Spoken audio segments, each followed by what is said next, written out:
Yippee-ki-yay, motherfucker. Eh ben non seulement t'es vulgaire, mais t'es ordinaire en plus. Dick Laurent is dead. Bonjour, bonsoir à toutes et à tous, chères auditrices et chers auditeurs cinéphiles, et bienvenue dans Transmission, la table ronde cinéphile qui fait le grand écart entre cinéma d'auteur et pop culture. Aujourd'hui, un numéro spécial, un numéro rétro que nous avons consacré au seul, à l'unique, au merveilleux, au fantastique The Taste of Tea de Katsuhito Ishii, le film de 2004 que moi j'adore et que je voyais pour la 10e fois, mais que mes collègues découvraient, donc je les ai un peu forcés, n'est-ce pas, Lucien ? Ouais. Bonsoir Lucien. Bonsoir. Bonsoir Manu. Bonsoir Olivier. Vous l'aurez compris, nous parlons aujourd'hui de The Taste of Tea qui vient de ressortir, enfin non, qui est sorti en avril en fait, chez Spectrum Film, l'éditeur très précieux de films asiatiques qui fait un gros travail d'édition de DVD Blu-ray. D'ailleurs, on peut souligner qu'il y a un step petit à petit sur la qualité de leurs bonus, ce qui est bien, mais ils sont toujours très généreux en bonus et ils sont de mieux en mieux. Voilà. Donc on parle maintenant de Katsuhito Ishii. Alors, né en 66 dans la préfecture de Niigata, c'est au nord-ouest de Honshu, donc l'île principale du Japon. Il a fait des études d'art à la Musashino University à Tokyo, c'est une des plus prestigieuses du Japon, où ont étudié notamment Satoshi Kon ou Ryu Murakami. Pas seulement des cinéastes, donc, mais aussi des designers, des mangaka, des photographes, des auteurs de jeux vidéo. Lui-même, d'ailleurs, Katsuhito Ishii est un touche-à-tout, puisqu'il fait de l'animation, de la production, de l'écriture, il réalise, il travaille au sound design sur les films de ses potes, etc., etc. Et de son propre aveu, d'ailleurs, c'est le manga, avant tout, qui reste sa première source d'inspiration, notamment en ce qui concerne toute la dimension comique de son travail. Donc il commence à réaliser des publicités dès 1992 et un premier cours, The Promise of August, en 95. Puis en 99, il réalise son premier long qui s'appelle Shark Skin Man and Pitch Hip Girl, adaptation d'un manga, puis son deuxième en 2000 qui s'appelle Party 7 et qui met en scène encore une fois des personnages inspirés de l'univers des mangas, deux propriétaires d'hôtels voyeurs appelés Captain Banana et Mr. Yellow, qui surprennent les affaires d'un yakuza. Les deux films d'ailleurs contiennent en eux-mêmes des séquences d'animation comme The Taste of Tea d'ailleurs. Et c'est à cette époque, donc au début des années 2000, qu'il rencontre Quentin Tarantino, l'un de ses réals préférés, puisque Katsuhito Ishii dit que Pulp Fiction est son film préféré. Il rencontre Tarantino dans un festival et ils sont tous les deux donc fans du travail l'un de l'autre. Et donc Quentin l'invite à travailler sur le character design des séquences animées de Kill Bill Volume 1, donc les séquences qui narrent, n'est-ce pas, la jeunesse d'Oren Ishii. Exactement, la jeunesse d'Oren Ishii, donc le personnage incarné par Lucy Liu. Simultanément, il travaille sur le projet qui nous intéresse aujourd'hui, donc The Taste of Tea, qui est sorti en 2004, le troisième long donc de Katsuhito Ishii. D'abord, son projet s'approchait fortement du film de 99, Mes voisins les Yamada de Isao Takahata, puisque le réalisateur voulait mélanger tranche de vie, famille et humour. Et comme à son habitude, il commence son travail directement via des storyboards, via du dessin, ce qui explique peut-être une certaine simplicité, une certaine épure, une certaine ligne claire, n'est-ce pas, dans l'approche de ces scènes et de ces personnages. Puis, à un moment, il arrive à un point où il imagine la mort du personnage du grand-père, plutôt vers la fin du récit. Et du coup, il revoit toute sa structure en injectant davantage de poésie dans le film.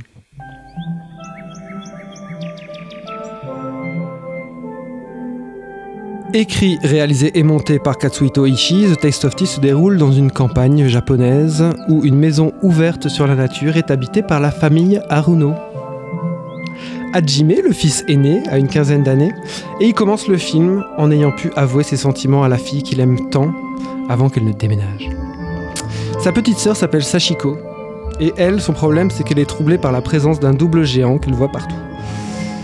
La maman dessine des mangas, le papa est hypnotiseur, et l'oncle Ayano passe beaucoup de temps chez eux puisqu'il est hanté par un spleen post-rupture amoureuse. Et enfin, bien sûr, il y a le grand-père, prompt à pousser la chansonnette, qui observe tout ce petit monde avec un air de doudingue. Katsuhito Ishii retrouve pas mal d'acteurs avec lesquels il a déjà travaillé, Tatsuya Gaushin qui joue le grand-père, ou encore bien sûr Tadanobu Asano, dans le rôle de l'oncle Ayano, un comédien qui a travaillé avec Nakisa Oshima, Hirokazu Koreeda, Shinya Tsukamoto, Kiyoshi Kurosawa, enfin plein de gens qu'on aime bien ici. Eh bien Manu, tu n'avais jamais vu ce film, qu'en as-tu pensé après ma longue introduction? Moi, tu mets Susumu Terajima, acteur fétiche de Kitano, en fantôme de Yakuza avec une crotte au-dessus de la tête. Moi, tu fais ma journée, ça me suffit, je suis déjà aux anges. Non, plus sérieusement, c'est effectivement, tu sens que c'est un film qui a un caractère quasiment presque impressionniste, qui est fait de petits éclats, de petits moments. Il y a, ça pourrait être peut-être un peu bateau et générique de dire ça, mais qui s'attache à retrouver une poésie du quotidien sans vraiment grande trame narrative. Tu sens que c'est un film, même sans connaître la jeunesse, tu sens un film extrêmement storyboardé, qui est vraiment au-delà de son aspect live, en fait, qui pourrait presque fonctionner comme un film d'animation à part entière. C'est un film qui est vraiment à la lisière entre les deux, sans jamais, à mon sens, que ça soit handicapant. C'est pas quelque chose, justement, qui va enfermer le film, mais c'est quelque chose qui est prégnant, et c'est loin d'être évident, puisqu'on a pu voir des grands noms de l'animation passer au live avec des résultats plus ou moins heureux. J'ai encore en souvenir le douloureux Mushishi de Otomo, qui était quand même assez catastrophique, alors qu'on est face à un grand nom de l'animation. Mais tu parlais, quand tu décrivais cette famille, tu parlais de la mère en disant qu'il dessine des mangas. C'est beaucoup moins évident que ça, en fait, dans le film. Et c'est ça que je trouve assez intéressant, parce qu'en fait, on voit cette femme qui bosse constamment à la maison, sans trop savoir réellement ce qu'elle fait, jusqu'aux 2/3 du récit, où arrivent deux de ses commanditaires, entre guillemets, qui vont revoir ses dessins, et donc tu comprends un petit peu quel est son boulot, quel est aussi son lien avec son père. Dont un des commanditaires, justement, est joué par Hideaki Anno, qui est le réalisateur de la série Evangelion. Et de Shin Godzilla.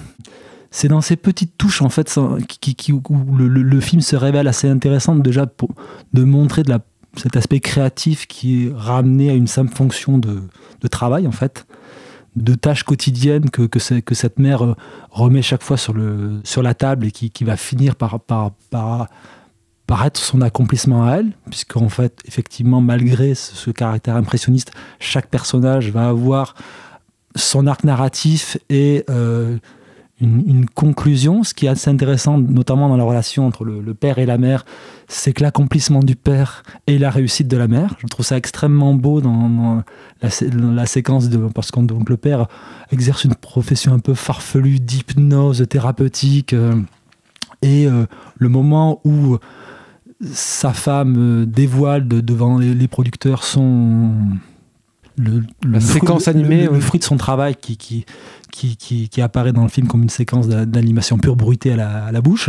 Et lui, en pleine séance d'hypnose, reçoit un coup de téléphone, et pour lui, tu sens que c'est là que lui s'épanouit. Il y a une recherche de bonheur de chacun des personnages à différents degrés. Et c'est un film qui sans effectivement grande trame narrative, arrive toujours à te surprendre par les détours qu'il emprunte, par le caractère assez ce sens, en fait, du trait, en fait, de saisir quand je parlais de petits sketchs qui se succèdent, mais tu vois vraiment cet art de l'épure, et pour te décrire une situation, un personnage, et où là tu sens effectivement aussi encore ce rapport à l'animation, et à réduire les gestes et les éléments et certains détails du plan pour raconter. Je l'aurais moins bien dit, mais j'aurais pu dire la même chose.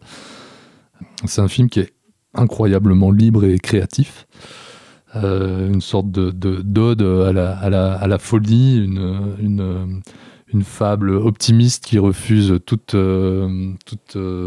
version de normes, de normalité. Ouais, jusque même dans sa structure, qui prend un peu qui suit différents personnages et qui prend le temps de rester avec chacun d'eux. Chacun a comme vient de le dire Manu, chacun a son petit arc narratif propre. Tous ces récits parallèles forcent un peu, l'attention, et met dans un état un peu ouateux, mais tout ça reste d'une rare cohérence. Et puis c'est assez malin que tous ces fragments de vie soient vus à travers les yeux des personnages les plus propices à leur imaginaire du film, même si tous les personnages sont traités, en effet. J'ai l'impression quand même que le regard qui est adopté à l'échelle du cinéaste, c'est plutôt celui de la jeune fille, de l'adolescent et du grand-père, en tout cas des trois les plus imaginatifs, oui. Capables de réinventer leur monde pour mettre en exergue l'inconnu de leur existence. C'est vraiment une sorte de fable philosophique comme ça qui est très jolie.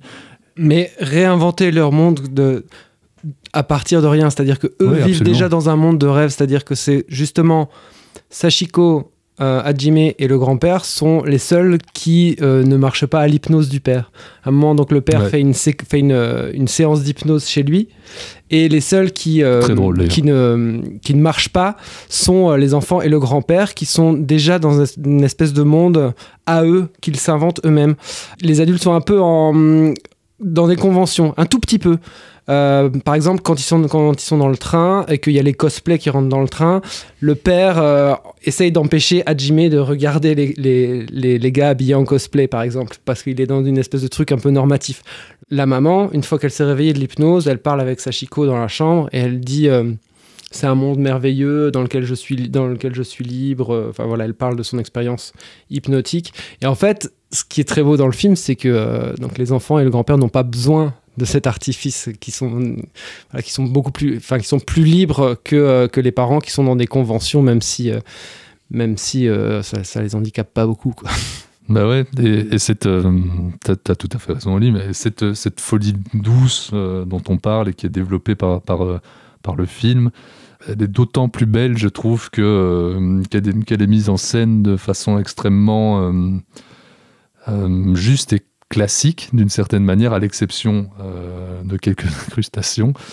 Mais il y a des cadres qui sont très composés, une lumière très soignée, des plans longs, découpés avec une rythmique assez parfaite qui fait la sève d'un certain cinéma japonais. D'ailleurs, on pense évidemment à Ozu, dont le film reprend quasi un titre, mais aussi une forme de douceur et puis une certaine géométrie dans sa picturalité, je vais dire, et puis les trains, la famille, enfin en tout cas il y a quelque chose qui... C'est surtout la thématique de la famille. Oui, c'est ça, enfin tout ça convoque Ozu, mais on pense au-delà d'Ozu, on pense aussi, vous en avez parlé, hein, mais à Koreeda ou à Takahata, dans des genres très très différents, qui sont assez présents dans le film, voire même au plus violent des mangas. On pense à son segment au segment dans le premier Kill Bill.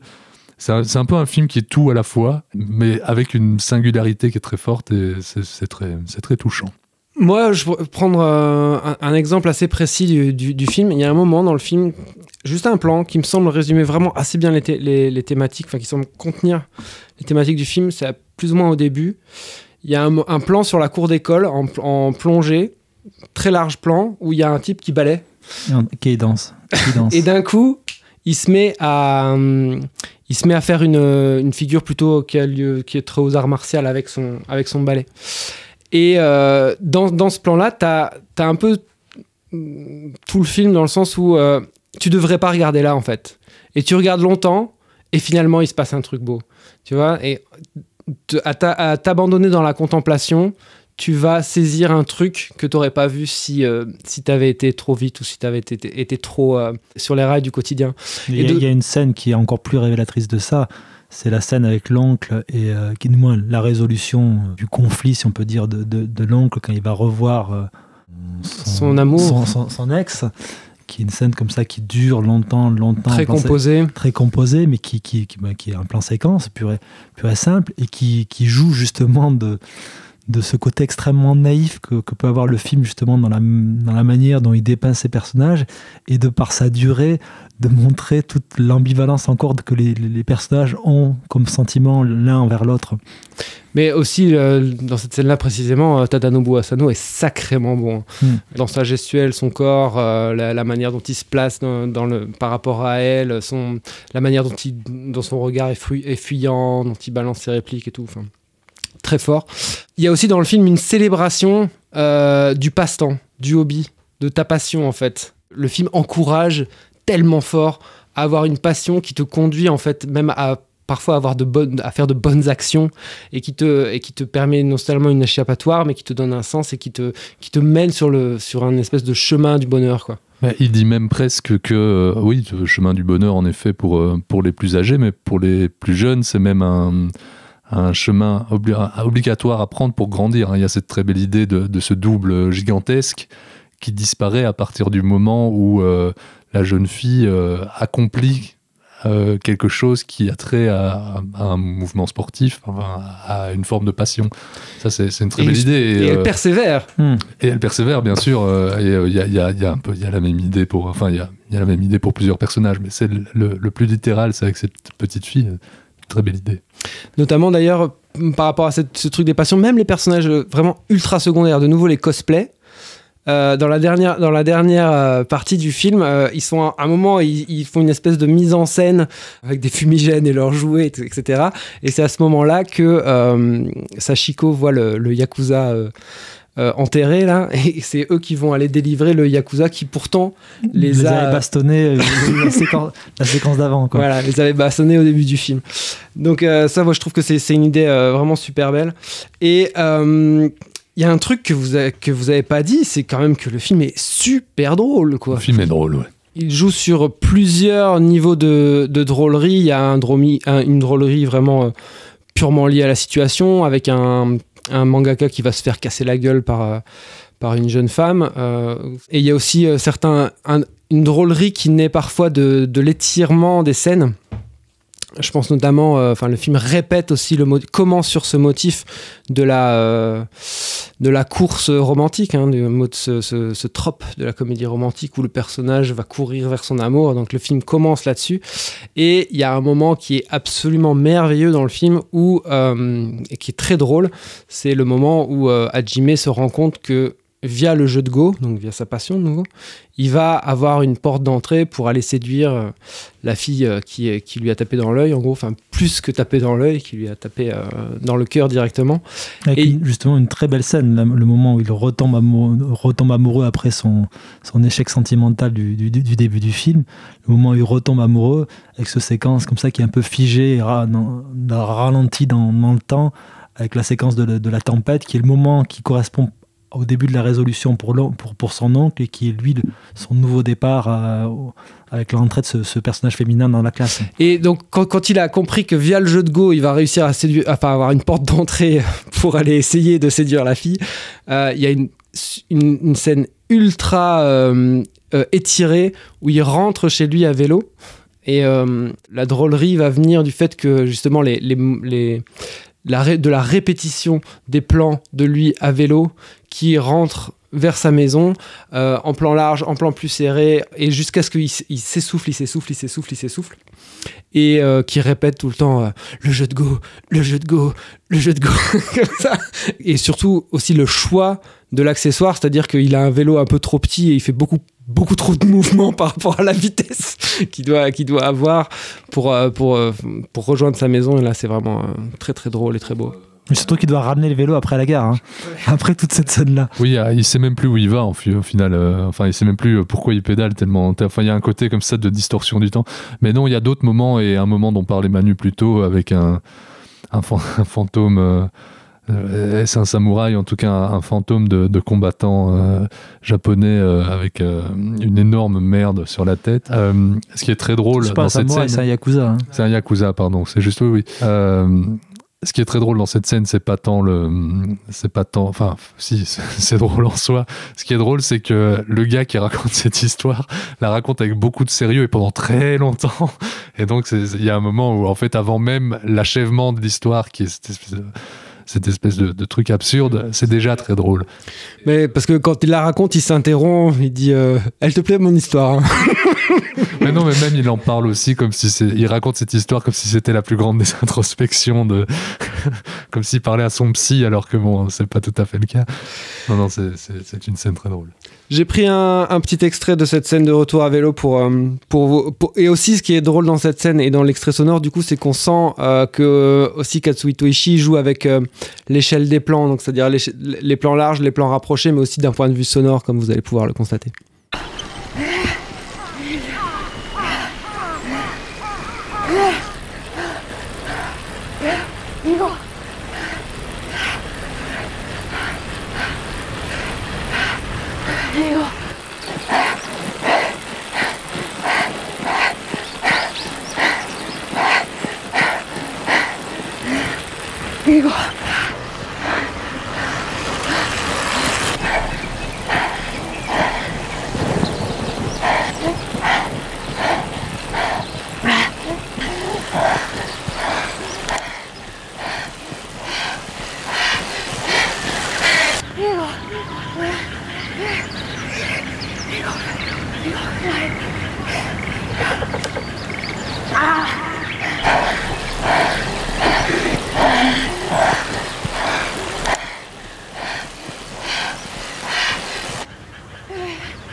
Là où on sent aussi un truc de là d'où vient Katsuhito Ishii, c'est que c'est un film où, dans la forme, il s'amuse vraiment à multiplier les trucs, quoi. Donc on a de l'animation, on a des effets spéciaux, une utilisation des effets spéciaux qui est vraiment assez naïve.